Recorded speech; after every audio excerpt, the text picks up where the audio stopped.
Hello everyone, ಎಲ್ಲರೂ ಹೇಗಿದ್ದೀರಾ? ನಾನು ಚೆನ್ನಾಗಿದ್ದೀನಿ. ಐ ಹೋಪ್ ಎಲ್ಲ ಚೆನ್ನಾಗಿದ್ದೀರಾ ಅಂತ ಭಾವಿಸ್ತಾ ಇವತ್ತಿನ ಒಂದು ವಿಡಿಯೋನ ಸ್ಟಾರ್ಟ್ ಮಾಡೋಣ ಬನ್ನಿ.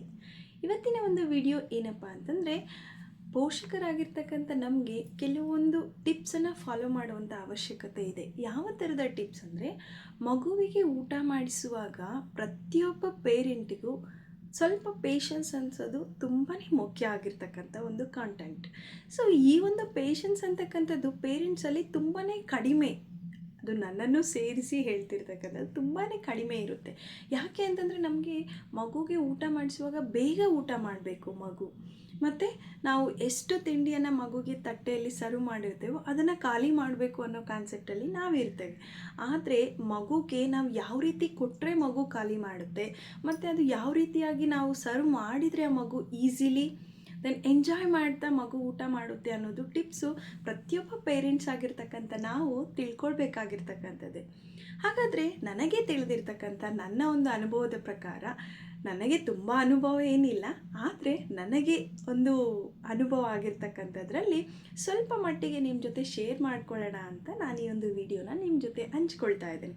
ಹಾಗಾದರೆ ಆ ಕೆಲವೊಂದು ಟಿಪ್ಸ್ ಏನು, ನಾವು ಯಾವ ಥರದ ಟಿಪ್ಸನ್ನು ಫಾಲೋ ಮಾಡಿದರೆ ನಮ್ಮ ಮಕ್ಕಳು ಎಂಜಾಯ್ ಮಾಡ್ತಾ ಈಸಿಲಿಯಾಗಿ ಊಟ ಮಾಡ್ಬೋದು, ಹಾಗೆ ಪೇರೆಂಟ್ಸ್ ಆಗಿರ್ತಕ್ಕಂಥ ನಮಗೆ ಟೆನ್ಷನ್ ಫ್ರೀಯಾಗಿ ನಾವು ಇರಬಹುದು ಅಂತಕ್ಕಂಥದ್ರಲ್ಲಿ ಕೆಲವೊಂದು ಟಿಪ್ಸನ್ನು ನಾವಿಲ್ಲಿ ಫಾಲೋ ಮಾಡಬೇಕಾಗುತ್ತೆ. ಹಾಗಾದರೆ ಆ ಟಿಪ್ಸ್ ಯಾವುದು ಅಂತ ನೋಡೋಣವಾ? ಅದಕ್ಕೂ ಮುಂಚೆ ಯಾರೆಲ್ಲ ನನ್ನ ಚಾನಲ್ನ ಸಬ್ಸ್ಕ್ರೈಬ್ ಮಾಡಿಲ್ಲ, ಪ್ಲೀಸ್ ಸಬ್ಸ್ಕ್ರೈಬ್ ಮಾಡಿ, ಲೈಕ್ ಮಾಡಿ, ಶೇರ್ ಮಾಡಿ, ಹಾಗೆ ಕಮೆಂಟ್ ಮಾಡಿ ಅಂತ ಹೇಳ್ತಾ ಬೆಲ್ ಐಕಾನ್ ಮೇಲೆ ಕ್ಲಿಕ್ ಮಾಡಿ. ಆಲ್ ಅಂತ ನೋಟಿಫಿಕೇಷನ್ ಬರುತ್ತೆ. ಆಲ್ ಅಂತ ನೋಟಿಫಿಕೇಷನ್ ಮೇಲೆ ಕ್ಲಿಕ್ ಮಾಡಿದರೆ ನನ್ನ ಒಂದು ಪ್ರತಿಯೊಂದು ವಿಡಿಯೋನ ನೋಟಿಫಿಕೇಷನ್ ಮೊದಲು ನಿಮಗೆ ತಲುಪುತ್ತೆ. ನೀವು ಈಸಿಲಿ ನನ್ನ ಒಂದು ವಿಡಿಯೋಸ್ನ ನೀವು ವಾಚ್ ಮಾಡ್ಬೋದು. ಹಾಗಾಗಿ ನಾನಿಲ್ಲಿ ಕೆಲವೊಂದು ಟಿಪ್ಸನ್ನು ನಿಮ್ಮ ಜೊತೆ ಶೇರ್ ಮಾಡ್ಕೊಳ್ತಾ ಇದ್ದೇನೆ. ಹಾಗಾದರೆ ಆ ಕೆಲವೊಂದು ಟಿಪ್ಸ್ ಏನು ಅಂತ ನೋಡೋಣವಾ? ಫ್ರೆಂಡ್ಸ್, ನಾನು ಕೆಲವೊಂದು ಟಿಪ್ಸನ್ನು ಇಲ್ಲಿ ಲಿಸ್ಟ್ ಮಾಡ್ಕೊಂಡಿದ್ದೇನೆ, ಯಾಕೆಂದರೆ ಮರೆತು ಬಿಡಬಾರ್ದು, ಅದನ್ನು ಕ್ಲಿಯರ್ ಆಗಿ ಡೀಟೇಲ್ ಆಗಿ ಶೇರ್ ಮಾಡಬೇಕು ಅನ್ನೋ ಒಂದು ಕಾರಣಾಂತರದಿಂದ. ಮೊದಲಿಗೆ ನಾವು ಅವರಿಗೆ ಹಸಿವಾದಾಗ ಮತ್ತು ಅವ್ರು ತಿನ್ನೋ ಟೈಮ್ಗೆ ನಾವು ಡಿಫ್ರೆಂಟಾಗಿ ಸರ್ವ್ ಮಾಡಬೇಕು. ಮಗುಗೆ ನಮಗೆ ಗೊತ್ತಿರುತ್ತೆ, ಆ್ಯಸ್ ಎ ಪೇರೆಂಟಾಗಿ ನಮಗೆ ಗೊತ್ತಿರುತ್ತೆ ಮಗುಗೆ ಯಾವ ಟೈಮ್ಗೆ ನಾವು ಊಟ ಮಾಡಿಸ್ತೇವೆ ಮತ್ತು ಯಾವ ಟೈಮ್ಗೆ ಮಗುಗೆ ಹಸಿವಾಗುತ್ತೆ ಅನ್ನೋದು ನಮಗೆ ಚೆನ್ನಾಗಿ ಗೊತ್ತಿರುತ್ತೆ. ಆ ಟೈಮಲ್ಲಿ ಮಗುನ ಡೈಲಿ ಒಂದೇ ರೀತಿಯಾಗಿ ಮಾಡಿಕೊಡೋದಕ್ಕಿಂತಲೂ ಡಿಫ್ರೆಂಟಾಗಿ ಡೇ ಬೈ ಡೇ ಅದೇ ಫುಡ್ಡನ್ನು ನಾವು ಡಿಫ್ರೆಂಟಾಗಿ ಕೂಡ ವೆರೈಟಿಯಾಗಿ ಡಿಶಸ್ನ ಪ್ರಿಪೇರ್ ಮಾಡ್ಬೋದು, ಇಲ್ಲ ಅಂತ ಹೇಳಲಿಕ್ಕಾಗಲ್ಲ. ಸೊ ಹಾಗಾಗಿ ನಾವು ಡಿಫ್ರೆಂಟಾಗಿ ಮಾಡಿಕೊಟ್ಟಾಗ ಮಗು ಒಂದು ರೀತಿಯಾಗಿ ಅಟ್ರಾಕ್ಟ್ ಆಗುತ್ತೆ. ಅದು ಒಂದು ಫುಡ್ನ ನೋಡಿದ ತಕ್ಷಣ ಮಗುಗೆ ತಿನ್ನಬೇಕು ಅನಿಸುತ್ತೆ. ಸೊ ಆಗ ಈಸಿಲಿಯಾಗಿ ಎಂಜಾಯ್ ಮಾಡ್ತಾ ಮಗು ತಿನ್ನೋದಕ್ಕೆ ಟ್ರೈ ಮಾಡುತ್ತೆ.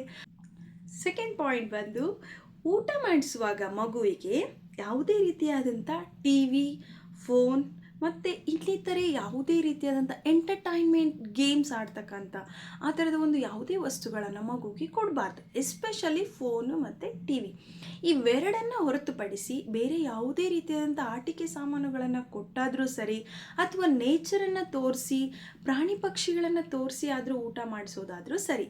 ಈ ಎರಡು ಮೀನ್ಸ್ ಫೋನು ಮತ್ತು ಟಿ ವಿ ಈ ಎರಡನ್ನು ಅವಾಯ್ಡ್ ಮಾಡಬೇಕು. ಯಾಕೆ ಅಂದರೆ, ಫೋನು ಮತ್ತು ಟಿ ವಿಯನ್ನು ನೋಡಿ ಮಗು ಊಟ ಮಾಡುವಾಗ ನನ್ನ ತಟ್ಟೆಯಲ್ಲಿ ನನ್ನ ತಾಯಿ ಏನು ಸರ್ವ್ ಮಾಡಿದ್ದಾಳೆ ಮತ್ತು ನಾನು ಏನು ಊಟ ಮಾಡ್ತಿದ್ದೀನಿ, ಅದರಲ್ಲಿ ಏನು ಟೇಸ್ಟ್ ಇದೆ, ಅದರಿಂದ ನನಗೆ ಏನೆಲ್ಲ ಉಪಯೋಗ ಇದೆ, ಇದು ಯಾವುದೂ ಮಗುಗೆ ಗೊತ್ತಾಗೋದಿಲ್ಲ. ಮಗು ಮಾತ್ರ ಅಲ್ಲ, ಇವನ್ ನಾವು ಸಹ. ಬೇಕಾದರೆ ನೀವು ಆಲ್ಮೋಸ್ಟ್ ಅಲ್ಲಿಗೆ ಮಾಡೋದೆಲ್ಲ ಹಾಗೆ ಬಿಡಿ, ಮಗು ತುಂಬಾ ಈಸಿಯಾಗಿ ಮತ್ತು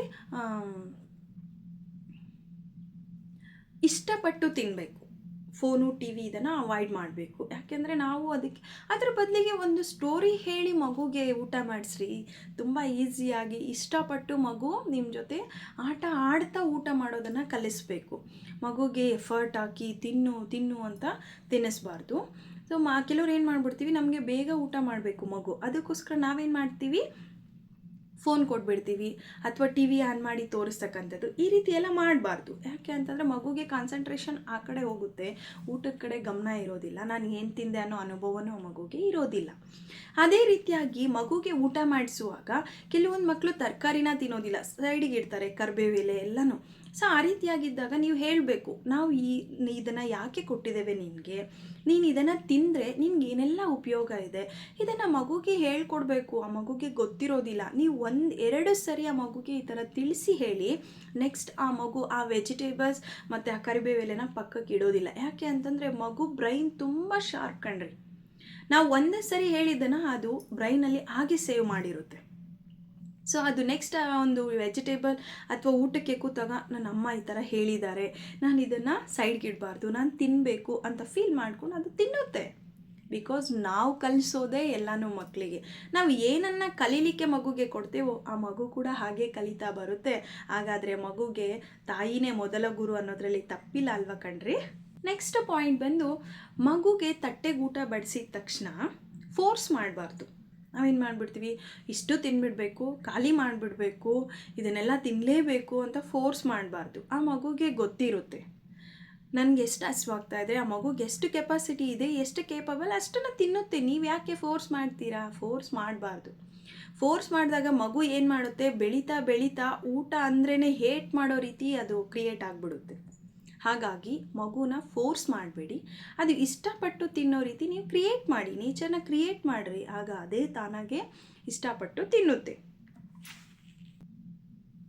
ಕೆಲವು ಮಕ್ಕಳಿಗೆ ಫ್ಯಾಮಿಲಿ ಮೆಂಬರ್ಸ್ ಜೊತೆ ಅಂದರೆ ಫ್ಯಾಮಿಲಿಯಲ್ಲಿ ಒಂದು 4-5 ಜನ ಇದ್ದೀವಿ ಅಂತಂದರೆ ಅವ್ರ ಜೊತೆ ಬೆರೆತು ಊಟ ಮಾಡೋದಕ್ಕೆ ತುಂಬ ಇಷ್ಟಪಡ್ತಾರೆ. ಅಮ್ಮನೇ ಯಾವಾಗಲೂ ಒಂದೇ ಹತ್ರ ಕೂರಿಸ್ಕೊಂಡು ತಿನ್ನೋದು ಅವರಿಗೆ ಇಷ್ಟ ಆಗಲ್ಲ. ಅವರು ಬೆರೆತು ತಿನ್ನೋದಕ್ಕೆ ತುಂಬ ಇಷ್ಟಪಡ್ತಾರೆ. ಆವಾಗ ನೀವೇನು ಮಾಡಬೇಕು ಗೊತ್ತಾ, ಬಿಟ್ಬಿಡ್ಬೇಕು ಅವ್ರನ್ನ ಫ್ರೀಯಾಗಿ. ಮಗು ಹೊಟ್ಟೆಗೆ ಊಟ ತಿನ್ನಬೇಕು ಅಷ್ಟೇ ಬೇಕಾಗಿರೋದು, ಅದನ್ನು ನಾವೇ ತಿನ್ನಿಸ್ಬೇಕು ಅನ್ನೋ ಒಂದು ರೂಲ್ಸ್ ಏನೂ ಇಲ್ಲ ಕಣ್ರಿ. ಅದು ಮಗು ಎಂಜಾಯ್ ಮಾಡ್ತಾ ಯಾವ ರೀತಿ ಹೊಟ್ಟೆ ತುಂಬಿಸ್ಕೊಂಡ್ರೂ ಪರವಾಗಿಲ್ಲ. ಯಾಕೆಂದರೆ ಆ ಮಗುಗೆ ಇದ್ರ ಜೊತೆಗೆ ಪ್ಲಸ್ ಪಾಯಿಂಟ್ ಏನು ಗೊತ್ತಾ, ಮಗು ತಿನ್ನೋದನ್ನು ಕಲಿಯುತ್ತೆ, ಹಾಗೆ ಫ್ಯಾಮಿಲಿ ಮೆಂಬರ್ಸ್ ಯಾರ್ಯಾರಿದ್ದಾರೆ ಅವ್ರ ಜೊತೆ ಅದು ಮಿಂಗಲ್ ಆಗೋದನ್ನು ಕೂಡ ಕಲಿಯುತ್ತೆ. ಹಾಗಾಗಿ ನಾವು ಫ್ಯಾಮಿಲಿ ಮೆಂಬರ್ಸ್ ಜೊತೆ ಅದು ಬೆರೆಯುವಾಗ ನಾವು ಅದನ್ನು ಫ್ರೀಯಾಗಿ ಬಿಟ್ಬಿಡಬೇಕು. ಮತ್ತು ಒಂದು ದಿನದಲ್ಲಿ ಒನ್ ಟೈಮ್ ಕೊಟ್ಟಿರ್ತಕ್ಕಂಥ ಒಂದು ಫುಡ್ ಅಥವಾ ತಿಂಡಿಯನ್ನು ಮತ್ತೆ ರಿಪೀಟ್ ಮಾಡಬಾರ್ದು. ಮಗುಗೆ ಇದು ತುಂಬ ಬೋರ್. ಯಾಕೆ ಅಂದರೆ ಅವರ ಬ್ರೈನ್ ಈಗೀಗ ಸ್ಟಾರ್ಟ್ ಆಗ್ತಾ ಇದೆ ಡೆವಲಪ್ಮೆಂಟ್ಗೆ, ಅದು ತುಂಬಾ ಚೇಂಜಸ್ಸನ್ನು ಕೇಳುತ್ತೆ. ನಮ್ಮ ಥರ ಅಲ್ಲ, ಅಯ್ಯೋ ಪರವಾಗಿಲ್ಲ ಅಡ್ಜಸ್ಟ್ ಮಾಡ್ಕೊಳ್ಳೋಣ ಅನ್ನೋ ಮೈಂಡ್ಸೆಟ್ ಆ ಮಕ್ಕಳಿಗೆ ಇರೋದಿಲ್ಲ. ಸೊ ಹಾಗಾಗಿ ಅವರು ತುಂಬಾ ಚೇಂಜಸ್ನ ಕೇಳ್ತಾರೆ. ಹಾಗಾಗಿ ನಾವೇನು ಮಾಡಬೇಕು, ಈಗ ಮಾರ್ನಿಂಗ್ ಒಂದು ಥರದ ಚಿತ್ರಾನ್ನ ಮಾಡಿಕೊಟ್ಟಿದ್ದೀವಿ ಅಂತಂದರೆ ಅದೇ ಚಿತ್ರಾನ್ನ ನಾವು ಇನ್ನೊಂದು ಥರ ವೆರೈಟಿಯಾಗಿ ಮಾಡಿಕೊಡಿ, ಆಗ ತಿಂತಾರೆ. ಆಗ ನೀವು ಹೇಳ್ಬೋದು ಇದು ಒಂದು ಥರದ ಚಿತ್ರಾನ್ನ. ಫಾರ್ ಎಕ್ಸಾಂಪಲ್, ಮಾರ್ನಿಂಗ್ ನಾವೇನೋ ಲೆಮನ್ ಚಿತ್ರಾನ್ನ ಮಾಡಿರ್ತೀವಿ, ಮಾರ್ನಿಂಗ್ ಹುಣಸೆಹಣ್ಣು ಹುಳಿ ಚಿತ್ರಾನ್ನ ಮಾಡಿಕೊಡಿ, ಅದು ಒಂಥರ ಡಿಫ್ರೆಂಟಾಗಿ ಟೇಸ್ಟ್ ಇರುತ್ತೆ ಅಲ್ವಾ.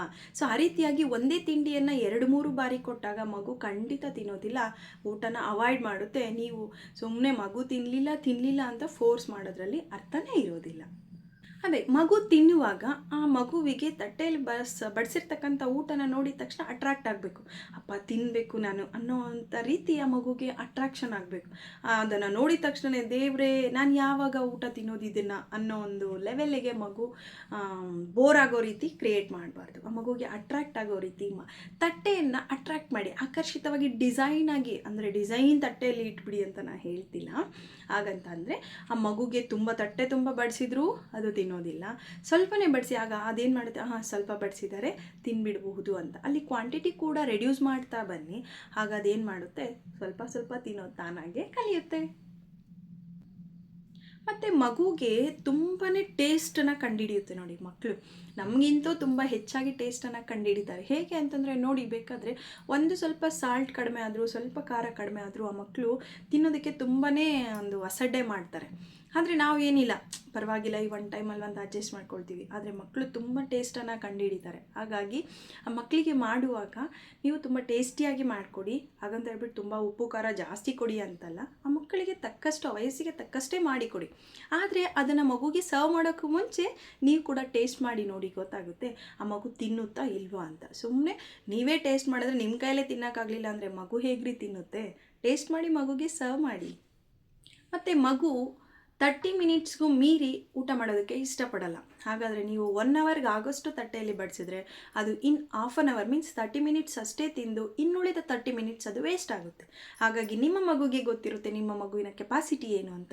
ಆ ಕೆಪಾಸಿಟಿನ ಡಿಪೆಂಡ್ ಆಗಿ ನೀವು ಮಗುಗೆ ಊಟವನ್ನು ಬಡಿಸ್ಕೊಡ್ಬೇಕು. ಸೊ ಇದಕ್ಕೂ ಮೀರಿ ನೀವು ಬಲವಂತ ಮಾಡಿದರೆ ಅದು ವ್ಯರ್ಥ ಅಂತಲೇ ತಿಳ್ಕೊಳ್ಳಿ.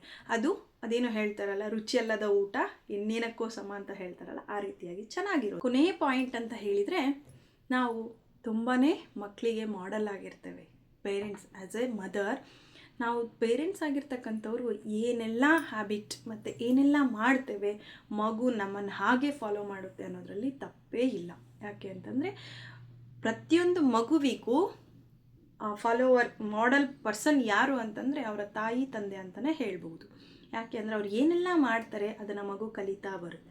ಹಾಗಾಗಿ ದಯವಿಟ್ಟು ಮಗುವಿನ ಮುಂದೆ ಒಳ್ಳೆ ಭಾಷೆಯನ್ನು ಮಾತಾಡಿ, ಒಳ್ಳೆ ಲ್ಯಾಂಗ್ವೇಜನ್ನು ಕಲಿಸ್ಕೊಡಿ, ಒಳ್ಳೊಳ್ಳೆ ಮಾತುಗಳನ್ನು ಆಡಲಿಕ್ಕೆ ಮಗುಗೆ ಕಲಿಸ್ಕೊಡಿ, ಒಳ್ಳೆ ಬುದ್ಧಿಯನ್ನು ಕಲಿಸಿ. ಪ್ರಪಂಚದಲ್ಲಿ ನಾಳೆ ಸಮಾಜದಲ್ಲಿ ಮಗು ಹೇಗೆ ಬದುಕಬೇಕು ಅನ್ನೋದಕ್ಕೆ ಇವತ್ತಿನಿಂದಲೇ ಬುನಾದಿ ಆಗುತ್ತೆ ಕಣ್ರಿ. ಹಾಗಾಗಿ ನಾವು ಏನೆಲ್ಲ ಮಾಡ್ತೇವೋ, ಏನೆಲ್ಲ ಒಂದು ಒಳ್ಳೆ ಕೆಲಸಗಳನ್ನು ಮಾಡ್ತೇವೋ ಮಗುಗೆ ಅದು ಮಾಡೆಲ್ ಆಗುತ್ತೆ. ಮಗು ಕೂಡ ನಾಳೆ ಅದನ್ನೇ ಫಾಲೋ ಆಗುತ್ತೆ ಅಂತ ನಾನು ಇಲ್ಲಿ ಹೇಳ್ತೇನೆ. ಕೊನೆಗೆ ಮಗುನ ನಾವಿಲ್ಲಿ ಯಾವ ರೀತಿ ಬೆಳೆಸ್ತೇವೆ ಅನ್ನೋದು ತಂದೆ ತಾಯಿಗಳ ಮೇಲೇ ಡಿಪೆಂಡ್ ಆಗಿರುತ್ತೆ. ಸೊ ಲಾಸ್ಟ್ ಒಂದು ಪಾಯಿಂಟ್ ಏನಂದರೆ, ಮಗು ತಿನ್ನುವಾಗ ದಯವಿಟ್ಟು ಪನಿಷ್ ಮಾಡಬೇಡಿ. ಯಾಕೆ ಅಂತಂದರೆ ಆ ಮಗುವಿನ ಕೆಪಾಸಿಟಿ ತಾಯಿಗೆ ಮಾತ್ರ ಗೊತ್ತಿರುತ್ತೆ, ಬೇರೆಯವ್ರಿಗೆ ಗೊತ್ತಿಲ್ಲ. ಆ ಮಗುಗೆ ಹಸಿವಾಗಿದೆಯಾ ಇಲ್ಲ ಅಂತ ತಾಯಿಗೆ ಗೊತ್ತಿರುತ್ತೆ. ಹಾಗಾಗಿ ಆ ಮಗುಗೆ ಹೊಟ್ಟೆ ತುಂಬಿದೆಯಾ ಇಲ್ಲ ಅಂತಲೂ ನಾವು ತಿಳ್ಕೊಬೇಕಲ್ವಾ ಆ್ಯಸ್ ಎ ಮದರ್ ಆಗಿ. ಸೊ ಹಾಗಾಗಿ ಮಗು ತಿನ್ನಿಲ್ಲ ಅಂತಂದರೆ ಒಡೆಯೋದು, ಬೈಯೋದು, ಆ ಥರ ಪನಿಷ್ಮೆಂಟ್ ಮಾಡಬೇಡಿ ದಯವಿಟ್ಟು. ಯಾಕೆ ಅಂತಂದರೆ ಪೇರೆಂಟ್ಸ್ಗೆ ಇರ್ತಕ್ಕಂಥದ್ದು ತುಂಬ ಪೇಷನ್ಸ್ ಕಡಿಮೆ ಇರುತ್ತೆ. ಆದರೂ ನಾವು ನಮ್ಮ ಮಕ್ಕಳಿಗೋಸ್ಕರ ಪೇಷನ್ಸನ್ನು ಇಂಪ್ರೂವ್ ಮಾಡಿಕೊಳ್ಳೇಬೇಕು. ಅದು ಆ್ಯಸ್ ಯೂಶುವಲ್ ನಾನು ಕೂಡ ಸೇರಿ ಹೇಳ್ತಿರ್ತಕ್ಕಂಥದ್ದು. ನಾವು ಇಂಪ್ರೂವ್ ಮಾಡ್ಕೊಳ್ಬೇಕು ಕಣ್ರಿ. ಇಲ್ಲ ಅಂತಂದರೆ ಏನೂ ಅರಿದೇ ಇರ್ತಕ್ಕಂಥ ಮಗು ಮೇಲೆ ಸುಮ್ಮನೆ ಅಪವಾದ ಮೀನ್ಸ್ ಶಿಕ್ಷೆ ಕೊಟ್ಟಂಗೆ ಆಗುತ್ತೆ. ಪನಿಷ್ ಮಾಡಬೇಡಿ, ಅದನ್ನೇ ಪ್ರೀತಿಯಿಂದ ಹೇಳಿ, ಆ ಮಗುಗೆ ತಿಳಿ ಹೇಳಿ, ಆ ಮಗು ಊಟ ಮಾಡುತ್ತೆ. ಮತ್ತು ನಾವು ಲಾಸ್ಟಲ್ಲಿ ಒಂದು ಪಾಯಿಂಟ್ ಹೇಳ್ತಾ ಇರ್ತಕ್ಕಂಥದ್ದು ಏನು ಅಂತಂದರೆ, ಮಗುನ ಪೇರೆಂಟ್ಸ್ ಆಗಿರ್ತಕ್ಕಂಥವ್ರು ತುಂಬ ಜಾಗರೂಕತೆಯಿಂದ ಮತ್ತು ಒಳ್ಳೆ ಒಂದು ಬೆನಿಫಿಟ್ಸ್ ಇರ್ತಕ್ಕಂಥ ಒಂದೇ ಹೆಲ್ತಿ ಫುಡ್ಡನ್ನು ಕೊಟ್ಟು ಮಗುನ ತುಂಬ ಆರೋಗ್ಯಕರವಾಗಿ ಬೆಳವಣಿಗೆ ಮಾಡುವಂಥ ಒಂದು ಕೆಲಸದಲ್ಲಿ ಪೇರೆಂಟ್ಸು ಕೂಡ ತಮ್ಮ ಒಂದು ಕಾರ್ಯವನ್ನು ಕೈಗೂಡಿಸ್ಕೊಳ್ಬೇಕು ಅಂತ ಹೇಳ್ತೇನೆ. ಅಂಥವರು ನಮ್ಮ ಪೇಷನ್ಸನ್ನು ಅತಿ ವಿನಯ ಜಾಗರೂಕತೆಯಿಂದ ಕಾಪಾಡ್ಕೊಳ್ತಾ ಬಂದರೆ ಮಗು ಕೂಡ ನಮ್ಮನ್ನೇ ಫಾಲೋ ಮಾಡುತ್ತೆ. ಹಾಗಾಗಿ ಮಗು ಮುಂದೆ ಒಳ್ಳೆ ಮಾತಾಡಿ ಮತ್ತು ಮಗುವಿಗೂ ಹಾಗೆ ಒಳ್ಳೊಳ್ಳೆ ಮಾತುಗಳನ್ನು ಕಲಿಸ್ಕೊಡಿ ಅಂತ ಹೇಳ್ತಾ, ಇದೇ ರೀತಿಯಾಗಿ ನಿಮಗೂ ಟಿಪ್ಸನ್ನು ಗೊತ್ತಿದ್ದರೆ ದಯವಿಟ್ಟು ಕಮೆಂಟಲ್ಲಿ ಶೇರ್ ಮಾಡಿ. ನಾನು ಕೂಡ ತಿಳ್ಕೊಳ್ತೇನೆ. ಯಾಕೆಂದರೆ ಎಲ್ಲ ಬಲ್ಲವರು ಯಾರೂ ಇಲ್ಲ, ಏನೂ ಅರಿಯದವರು ಒಬ್ಬರೂ ಇಲ್ಲ ಅನ್ನೋ ಹಾಗೆ ಎಲ್ಲರೂ ಈ ಒಂದು ವಿಡಿಯೋನ ಎಂಡ್ ಮಾಡ್ತಿದ್ದೇನೆ. ಸೊ ಫ್ರೆಂಡ್ಸ್, ನನ್ನ ಈ ಒಂದು ವಿಡಿಯೋ ಇಷ್ಟ ಆದರೆ ದಯವಿಟ್ಟು ಲೈಕ್ ಮಾಡಿ, ಶೇರ್ ಮಾಡಿ, ಕಮೆಂಟ್ ಮಾಡಿ, ಹಾಗೆ ಸಪೋರ್ಟ್ ಮಾಡ್ತಾಯಿರಿ ಅಂತ ಹೇಳ್ತಾ ನನ್ನ ಈ ವಿಡಿಯೋನ ಎಂಡ್ ಮಾಡ್ತಾ ಇದ್ದೇನೆ. ಮತ್ತಷ್ಟು ಮಾಹಿತಿಗಳೊಂದಿಗೆ ಇದೇ ರೀತಿಯಾಗಿ ವಿಡಿಯೋಸನ್ನು ತರ್ತೇನೆ. ಅದುವರೆಗೂ ಬಾಯ್ ಫ್ರೆಂಡ್ಸ್, ಥ್ಯಾಂಕ್ ಯು.